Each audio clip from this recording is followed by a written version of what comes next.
কিভাবে একটি মোটরসাইকেলের ব্রেকিং ডিস্ক দিয়ে খুব সহজেই একটি ধারালো ছুরি বানাতে পারবেন। আজকে সেই জিনিসটাই খুব ভালো করে দেখাবো। আমরা সাধারণত যখন বাইকের ডিস্ক নষ্ট হয়ে যায় তখন সেটি ফেলে দেই, অথবা যে দোকানে আমরা বাইকের ডিস্কটিকে চেঞ্জ করছি আমরা দোকানদারকে সেই ডিস্কটি দিয়ে দিই, কারণ আমরা মনে করি যে এই ডিস্কটি আর কোনো কাজে লাগবে না। কিন্তু আপনি খুব সহজেই এই ব্রেকিং ডিস্ক দিয়ে একটি ধারালো ছুরি বানাতে পারবেন, যেই ছুরি দিয়ে আপনি খুব সহজেই ফল কাটা এবং শাকসবজি কাটতে পারবেন। আমাদের এলাকা বা আমাদের আশেপাশে গ্রামে অনেকেই আছে যারা দা বটি বানিয়ে থাকেন। আমি সুন্দর করে সেই ডিস্কটিকে তাদের কাছে নিয়ে যাই।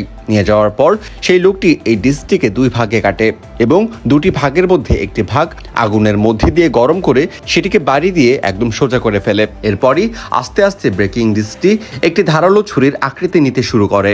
এরপর সেই লোকটি একটি কাটিং মেশিন দিয়ে ছুরিটির হাতল তৈরি করে। এরপর একটি মেশিন দিয়ে ছুরিটিকে ধার দিয়ে লোকটি ছুরিটিকে একদম ব্যবহারের উপযোগী করে তোলে। এভাবেই খুব কম খরচে আপনি বাড়িতে একটি ছুরি বানিয়ে ফেলতে পারবেন।